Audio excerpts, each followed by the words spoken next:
B'siyata d'shmaya, we're going to learn Shabbos Daf Pei Hey. We're going to start 8 lines from the bottom of Daf Pei Daled Omid Beis from the Mishnah. Says the Mishnah, Minayin le'aruga shehi shisha bas shisha tvachim shezoirin besoicha chamisha zir'oinim daled al daled ruchos ha'aruga ve'achas be'emtza. Let's just have a very short introduction. This Mishnah, the daf we're going to learn today, is primarily discussing some of the halachas of kilayim.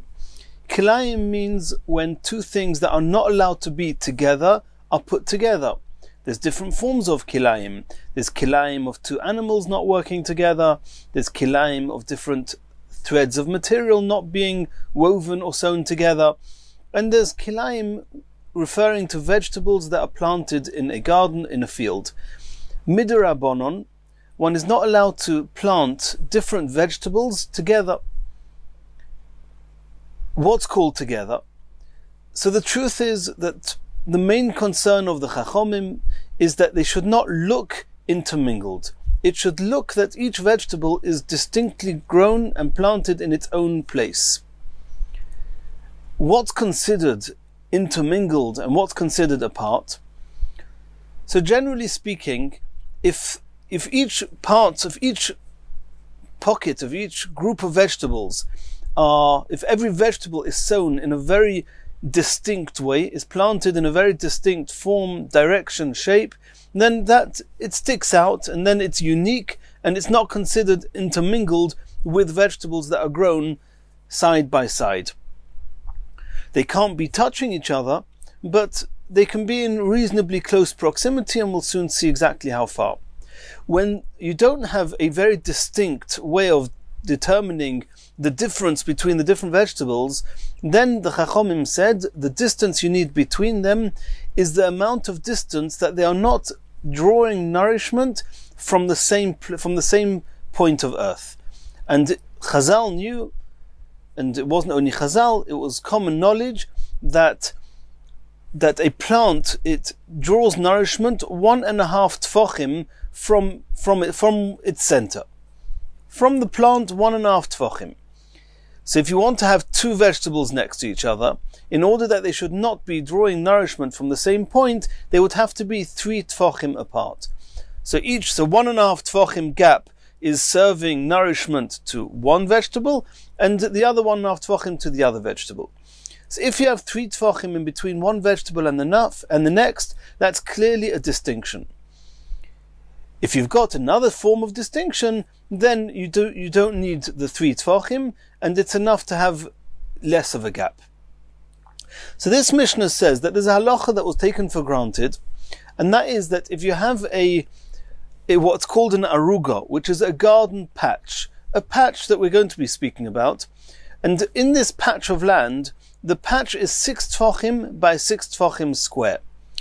And the Mishnah says it's possible to plant 5 different types of vegetables within a 6 tefachim square without transgressing the issa of kilayim.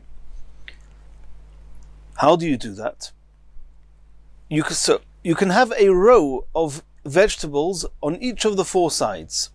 On the north, on the south, on the west, and on the east, you can have a whole row, almost 6 tefachim, that means excluding the very corner, because if you plant on the corner, then it will be a point of connection between the 2 rows. But excluding the very corners, the whole north side of this patch, almost 6 tefachim, you can put one type of vegetable. The south side, another type of vegetable. The east side, another type of vegetable. And the west side, another type of vegetable.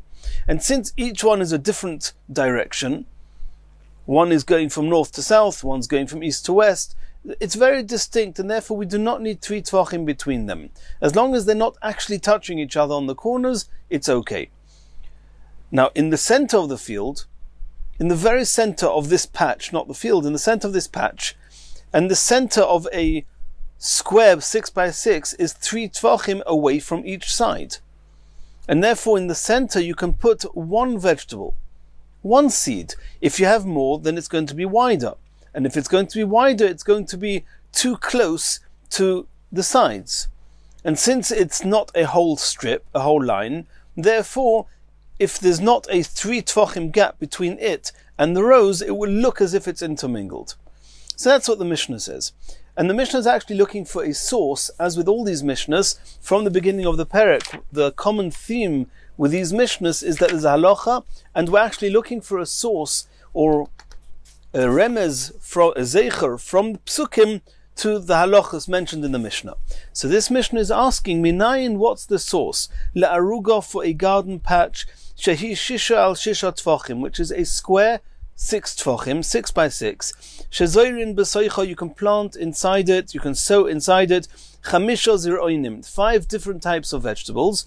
Dalad, 4 different types. Al dalad ruchais ha'aruga, on each of the, that means 1 on each of the 4 sides of the patch. Va'achas be'emtza, and a 3rd and a 5th type in the center. Shenemar, and we're going to learn this out from a pasuk. The Mishnah doesn't tell us how we're going to learn it out from the pasuk, nor does the Mishnah tell us what we're learning out from the pasuk. Are we learning out the 5 types of vegetables, or are we learning out the 6 by 6 tfachim? But either way, what does it say in the pasuk? The pasuk says, Ki cha'oretz toitzi simcha, that just like the earth grows forth plants, ukigano zeiru'eo tatzmiach, and the same way as gardens, they sprout forth seeds. And the pasuk carries on, Kein Hashem Elikim yatzmiach tzedakah tehilo neged kol hagoyim. It's a bracha that we're going to merit. So that's what we see in this pasuk. And the Mishnah says, Zar'o loy nemar. It doesn't say at the end of the pasuk that ukigano zar'o tatzmiach, in the same way as a garden sprouts forth seed. It says zar'elo zar zroi'eho, its seeds, in plural. And that's the end of the Mishnah. So there's something we see from this pasuk, and particularly from the fact that the word mentioned for the seeds is zeroi'eha in plural, versus, or in contrast to zar'o, which would be singular form. Says the Gemara, Mai mashma, what do you see in this pasuk? Omer Rav Yehuda says as follows, Ki cha'oretz toitzi tzimcha. So Rav Yehuda is explaining this pasuk, and we're actually going to see that there's 5 different mentions in this one pasuk to things sprouting forward, and that's going to be a remez or a zeicher to the fact that we're talking here about 5 different vegetations that can be planted together. Ki cha'oretz toitzi tzimcha. Toitzi, the word toitzi, which gives forth, is one type of reference to a vegetation. Chad, that's one. Tzimcha, plants. Chad is another reference to plantation. Hare trei, so we have 2 so far. Zeroi eho, which the Mishnah actually pointed out is in plural form. Trei, that's another 2. Ho'arba, we have 4 so far. Tatzmiach, that sprouting is another term for plantation. Chad is another one. Ho'chamisha. So in this pasuk we have reference to the fact that 5 different forms of plantation, 5 vegetables can be sown together. What about the 6 tfachim by 6 tfachim? What's the source of that? Says the Gemara, V'kim lehu l'Rabbanon. The Rabbanon knew, they took it for granted, that they didn't take it for granted, they had otherwise knowledge, d'chamisha, that 5 different vegetables, b'shisa, in 6 tfachim, loy yonki me'adodi, they do not draw nourishment from each other. And we're obviously talking about that the middle plant, the middle vegetable, is not drawing nourishment from either one of the 4 sides, and the distance between each side and the center is 3 tfachim, and 3 tfachim, leaving 1.5 tfachim of ground for each vegetable to draw its nourishment. So you see that in exactly 6 tfachim is as much space as you need in order to be able to plant these 5 vegetables. And as we said before, that we don't need the distance between the sides themselves, because since they are very distinctly planted in different directions, they do not look like they've been intermingled, and therefore there's no kilaim. Uminolon, the ha kimlu l'Rabbanon, the chamisha b'shita miltzei. the Chachomim may have had external knowledge, but they didn't take that knowledge necessarily from the Torah. So how do we know that we can rely on external knowledge, on knowledge of plantation to determine halachas? Says the Gemara, he's going to bring reference from a pasuk, that the pasuk is going to tell us that you're allowed to rely on the expertise of those who understand about the nourishment of vegetation. Tichsiv, it says in the pasuk, Loi sasig gvul re'acha, do not move the borders of your neighboring, the neighboring fields, asher govlu rishonim, that the previous ones, the first ones, the earlier ones, have already established. Asher govlu rishonim benachloscha, etc. Gvul shegovlu rishonim lo isasig. The borders that the previous ones have established, don't move them. My govlu rishonim, who are these earlier ones that established the boundaries, the borders between the fields? Omer Reb Shmuel bar Nachmeni, Omer Reb Yechanan, Omer Reb Yenason, Dichsiv, it says in a pasuk, Eile bnei seir hachiri yoshvei loiton v'shevel v'tzivoin v'ano. So he's speaking about the bnei seir, who are called chayri, and yoshvei haaretz, they living on the land. Asks the Gemara, Otu kule alma yoshvei rakianinu? What do you mean by saying that Bnei Seir, they are the ones that dwell on land? Are you suggesting that all other people dwell in the sky? What do you want to tell us by saying Yoshvei Haaretz, they dwell on the earth? Ela shehoyu bekiin b'yishuva shel Haaretz. These Bnei Seir that were called Chayri, they were not that they were settled and dwelling on the land. No, they were experts in the ways of the land. B'yishuva shel Haaretz, shehoyu oimrim, they would say, they could tell, they had expertise on the land, they could see Meloi kono zeh lezayis. The length of this reed is how much this olive tree needs to nourish from the ground. Meloi kono zeh legafonim. The length of this reed is how much earth this vine needs to draw its nourishment. Meloi kono zeh leteinim, and figs need this amount of land to nourish from. V'chayri, why are they called chayri? Shemerichin es haaretz, because they could smell the land. The letters chayri have similar letters to reach. Merichin, they could smell the land. V'chivi, they are also known as chivi. Why? Omer of Papa shahoyu toyamin es haaretz kechivya. They would taste the land like a snake. The snake in Aramaic is called chivya. In the same way as a snake, all it eats is earth. These people, they could taste the earth and determine from the earth what plantation it's good for. So these people, the Yoshvei Seir, the Chayri, the Chivi, they were the experts in land and how much nourishment different plantations and vegetation need. And those were the Govlu Rishonim. They were the ones that established the borders between one field and the next. They knew that you should not plant too close to your friend's field. If you plant too close, then you're going to draw nourishment from your neighbor's field, you're going to cause him damage. So all that was established, those were the boundaries that were established by the earlier ones. And you see the Pasuk says that you're supposed to rely on them and you're not allowed to move those boundaries. So you see that the Pasuk allowed us to rely on the expertise of those who were experts in vegetation, and therefore the Chachomim could be relied on, that when they said that these 5 vegetables can be planted in a square of 6 tfachim by 6 tfachim, because they had this knowledge that vegetation does not seek and does not draw nourishment more than 1.5 tfachim around it. Rabbi Acha bar Yaakov Omar Churi shenasa b'nei chayrin mineskem. Rabbi Acha bar Yaakov says the reason they were called Churi is because Churi is the same term as chayrin, is becoming free, and their land, their property was taken away from them, and so to speak they became freed from having to take care of it. Continues the Gemara. Omer Ravasi, Aruga, this garden patch that we're talking about, Toicha Vov, Chutz Migvulea, and this is very, very important. In order for a patch to be considered a patch, and there's a number of halachas we're going to see in the rest of this stuff, that if it's a patch, that there are certain halachas.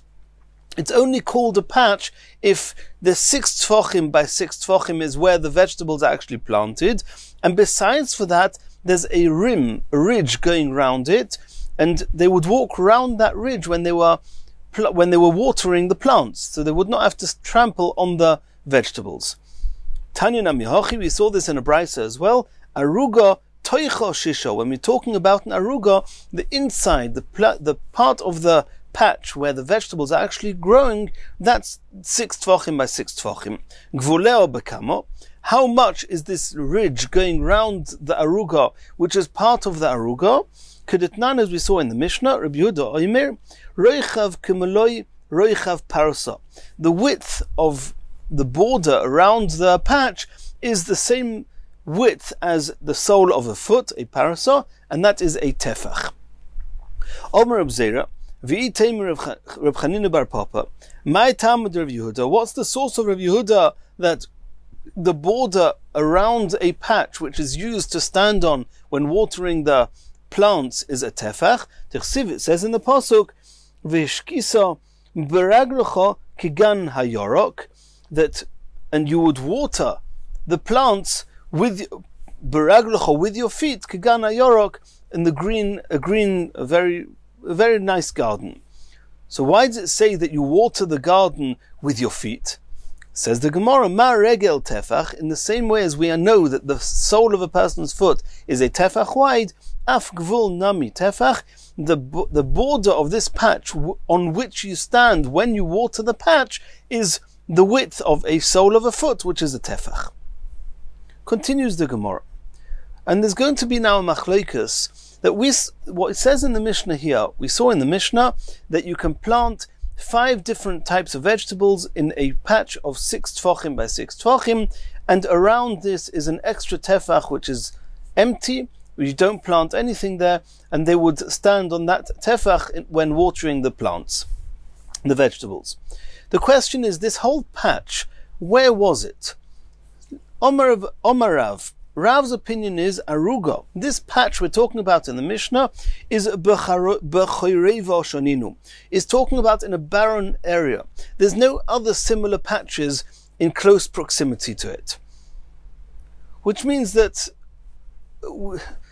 the literal translation is it's in a barren area, there's no other patches around, but if anything else that's growing near it is at least 3 tfachim away from it, and then it's disregarded as far as kilayim is concerned.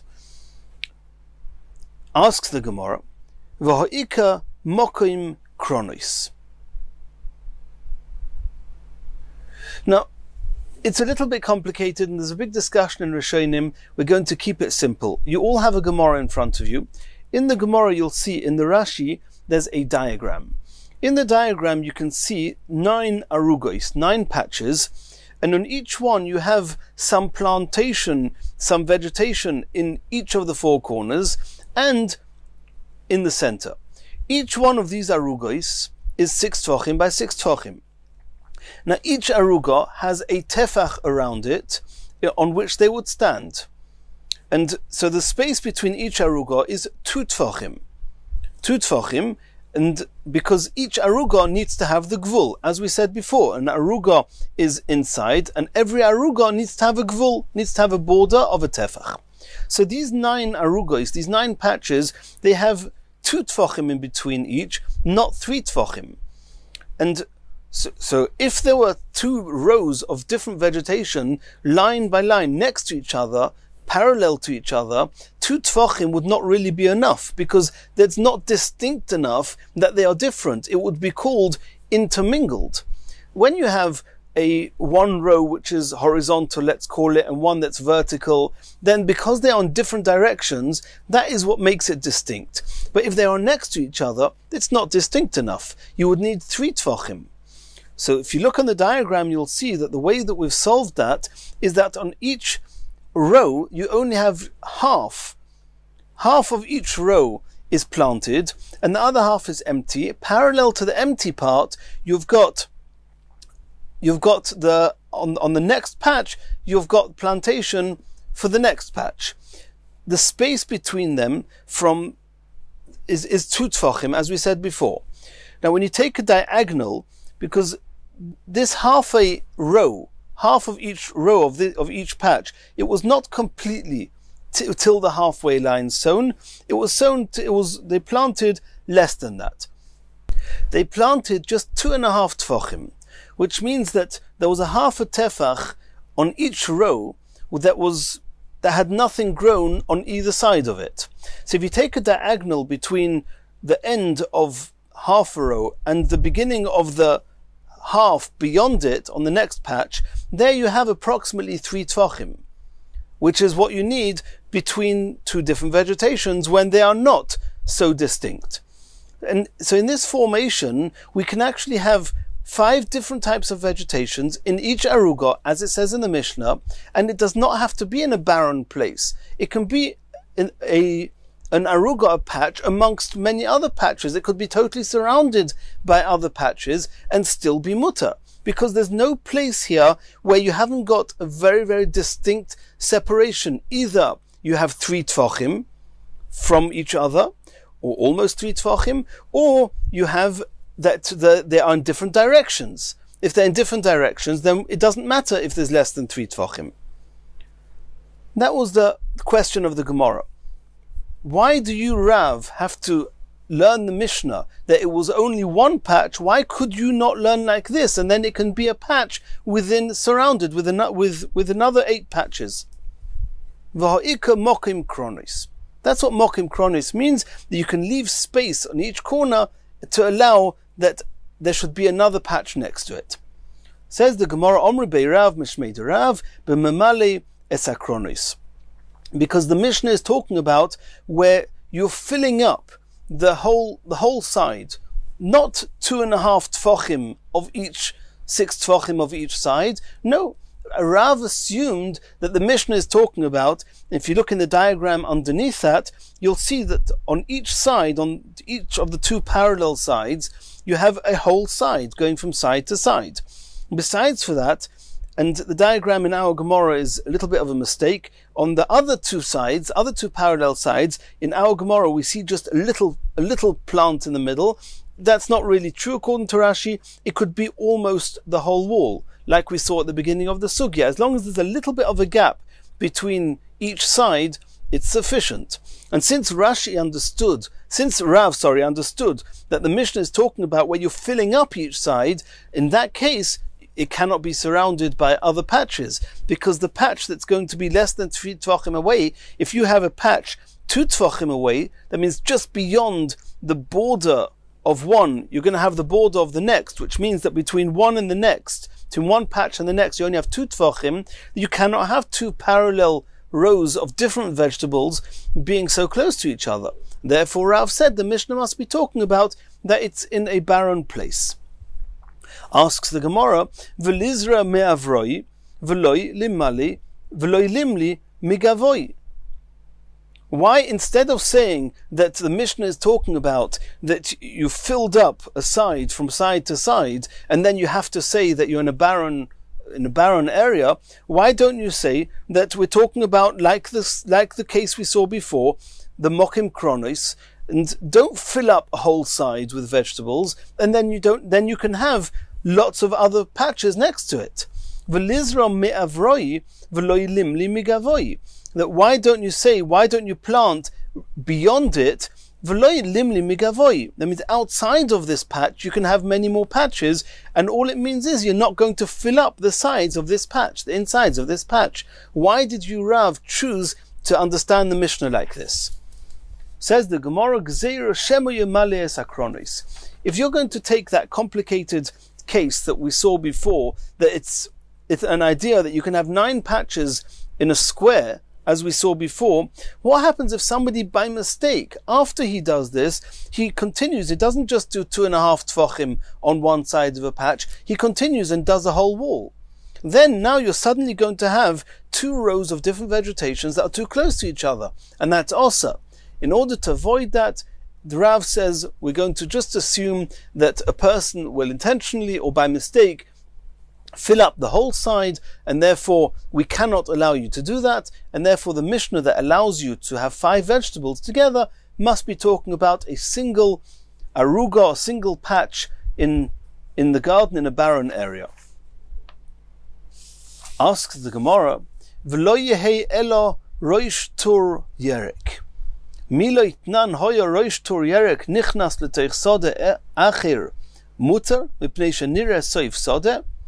And here we're asking a question. There's a rule that we know, and that is roish tur. Roish tur is very commonly at the edge of a field. The field would end in a type of a corner. However that would work, and that corner would sometimes be protruding into another field, and there's different vegetation. You could have a whole field of one type of vegetation, and on the edge of it ends off with a point, and that point is actually protruding into a field, into an area where the rest of that area is a different type of vegetable.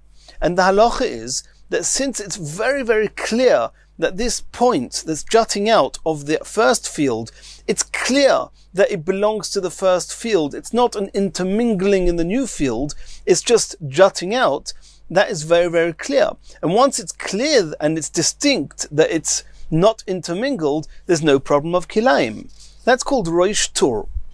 So the Gemara says that did we not learn hoya roish tur yerek? If this roish tur, if this protrusion of the vegetables is nichnas, goes into l'teich sode acher, into a field of a different vegetation, mutter, it's mutter, mipnei shenire soif sode, because everyone can see it's not intermingled. So too here, if you have, even if a person is going to fill up the four sides, like Rav is saying, and you have just next to it, you have another aruga, another patch, also with four sides that are filled up, then what was your question? What are you concerned about, Rav?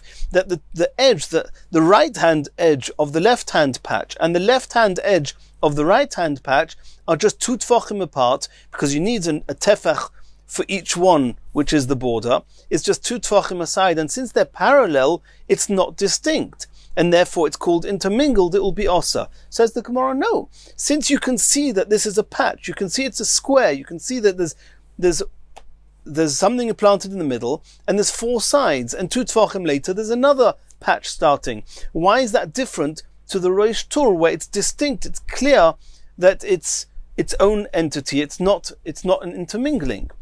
Says the Gemara, ein roish tur ba'aruga. The concept of a roish tur, that it's clear that what's protruding into another field of vegetation is different, we don't say that from one aruga to another aruga. And Rashi explains that the concept of roish tur applies either when you have 2 big fields that one corner is jutting into another, or where you've got a field jutting into a patch, or a patch jutting into a field. But when you have 2 patches next to each other, and we want to say that the concept of roish tur should allow us to get into close proximity of 2 different vegetables, that we don't say. So that was the opinion of Rav, and therefore Rav explained the Mishnah that it must be talking about there's only one patch in the vicinity. Shmuel argues with Rav. Shmuel says aruga beinu aruga is shaninu. The Mishnah that says that in a patch of 6 tefachim by 6 tefachim, where you have 5 different types of vegetables, it's talking about one patch surrounded by 8 other patches. Asks the Gemara, v'ha kom misarvi b'hadodi. If you're going to have them all close to each other, you're going to have 2 tefachim away from one patch, you have another patch, and another one, you have 9 patches all next to each other in such close proximity. It's called intermingling. So how are you getting out of that? Says the Gemara, b'noitea shura lakan v'shura lakan.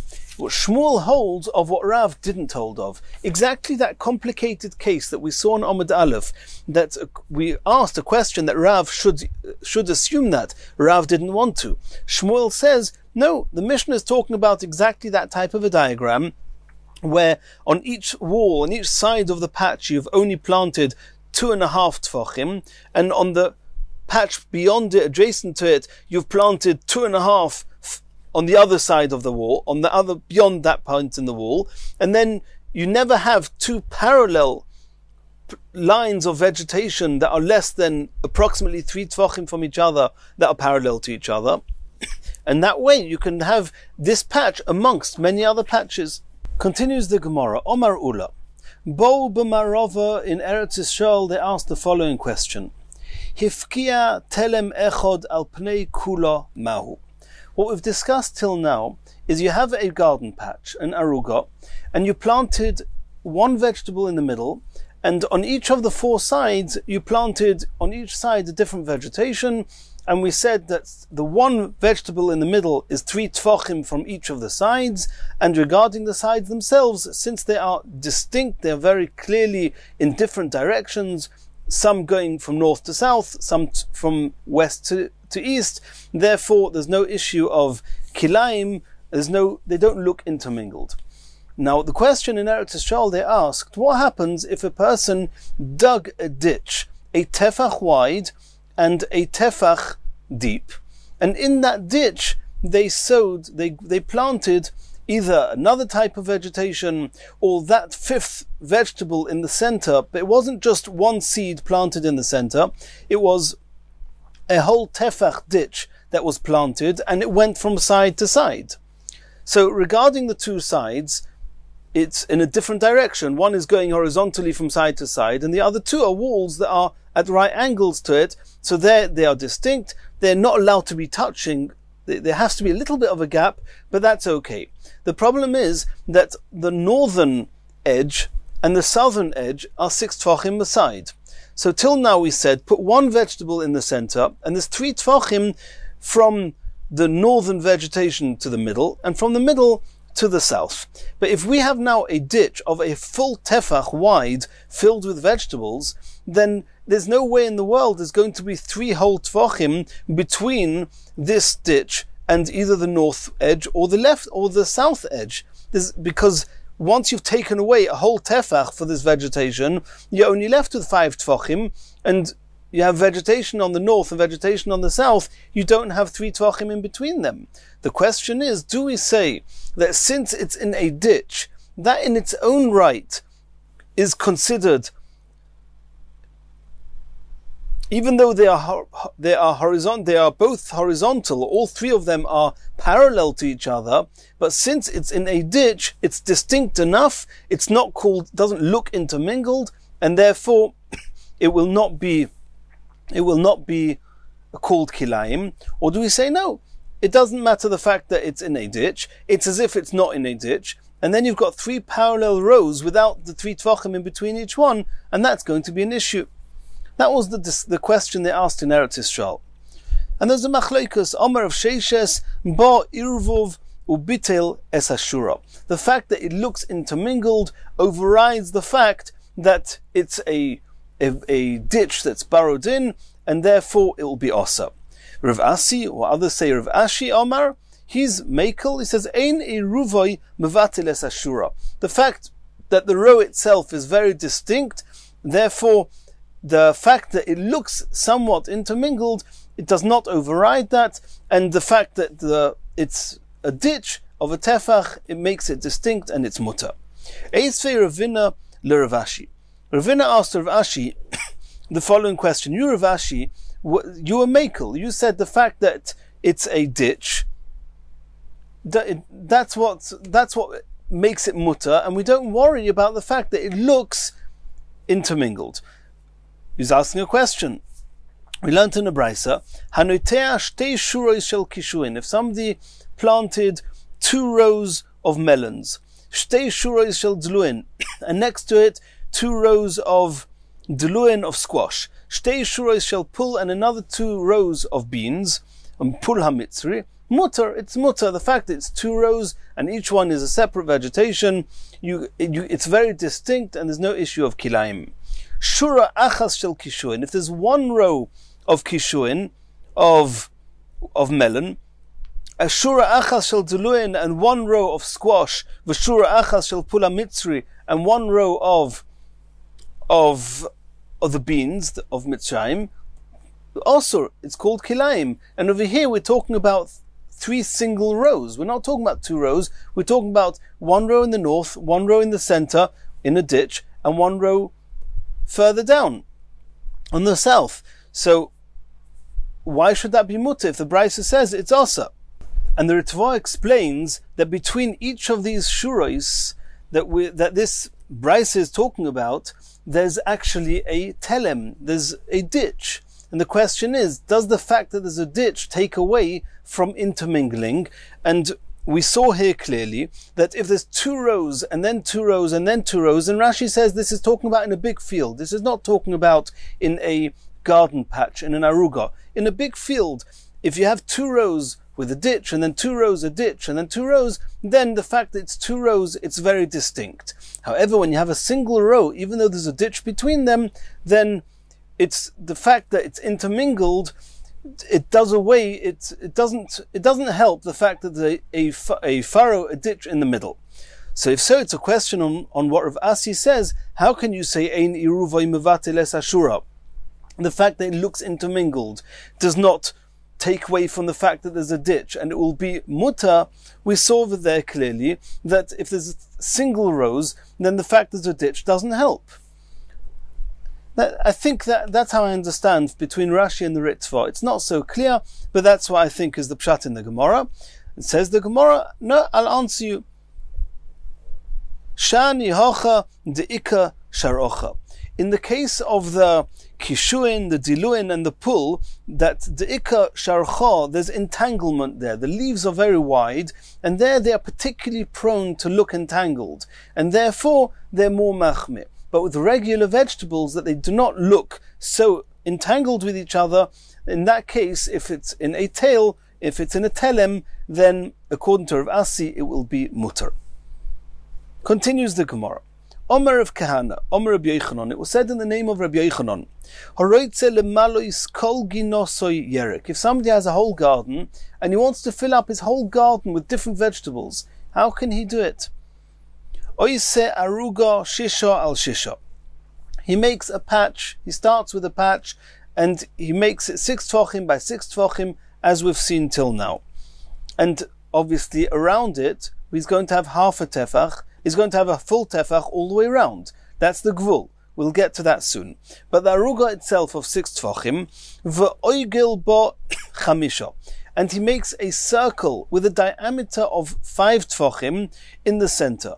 A full circle with one type of vegetation. Umemale karnei seo kol ma sheyirtzeh. And in the corners, you can put any other type of vegetation.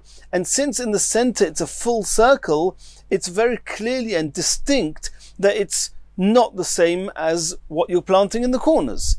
And therefore, you're allowed to plant in the corners any other type of vegetation, even though there's not 3 tvachim between those filling in the corners and the circle. Asks the Gemara, that's not going to fill up your whole garden. We said that around each aruga, you have to have a tefach with which to walk around. You need the border on what you stand when you water the patch. And that's not going to have any vegetation there. That's going to be left empty. So how can Rabbi Yochanan say that the whole garden will be planted? So Omer Debeir of Yanai b'machriv bein habeinaim. Yeah, we're talking about that in the borders between each patch of 6 tvachim is going to be empty. It's going to be barren. And Rabbi Yochanan didn't mean that the whole garden will be full.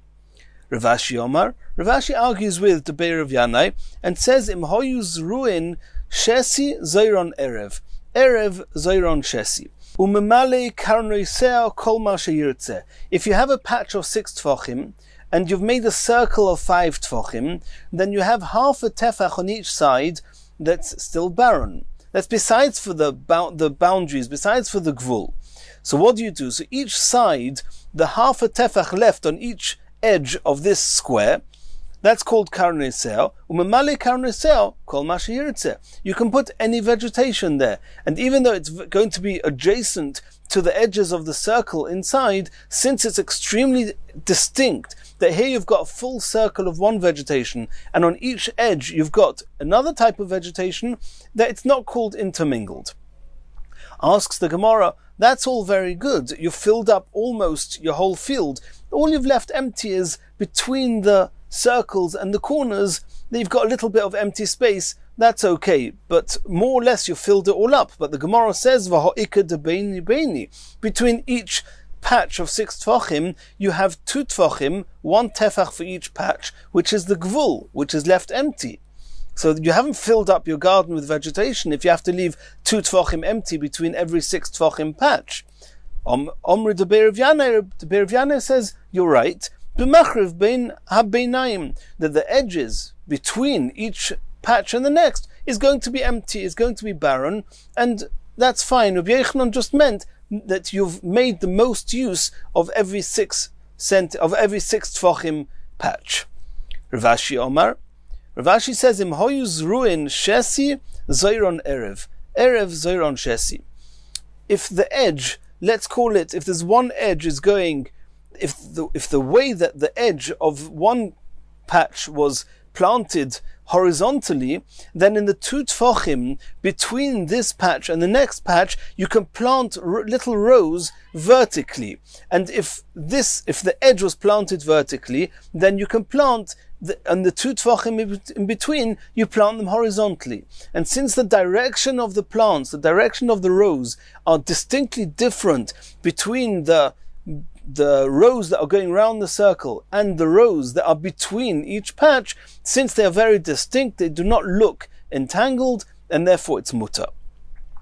Eisvei Ravina Rav Ashi. Ravina asked Rav Ashi a question on Rabbi Yochanan. Rabbi Yochanan said that if you have a circle in the center of a square, in the center of a patch, then this circle is considered an entity and it's very distinct and there's no issue with kilayim. Asks Ravina to Rav Ashi from a brisa. Avoidas yerek b'yerek achir shishot tefachim v'royin oison ketavlo merubas. That you see in the halachas of kilayim, where you need to make a distinction between one type and the next. We're not going into the details there. It's complicated, and the Chaznish has narichos that it's not really congruent with our sugya. But either way, we have there a sugya where it's clear that relative to arugois, to these patches, the patches have to be measured in ketavlo merubas. Everything about them is square. Ketavlo hudashari, ha lav hachi asa. It's only mutter if everything in it is square. But it seems that we don't allow to use a circle, and that will be considered as an aruga, as a patch on its own. Answers the Gemara,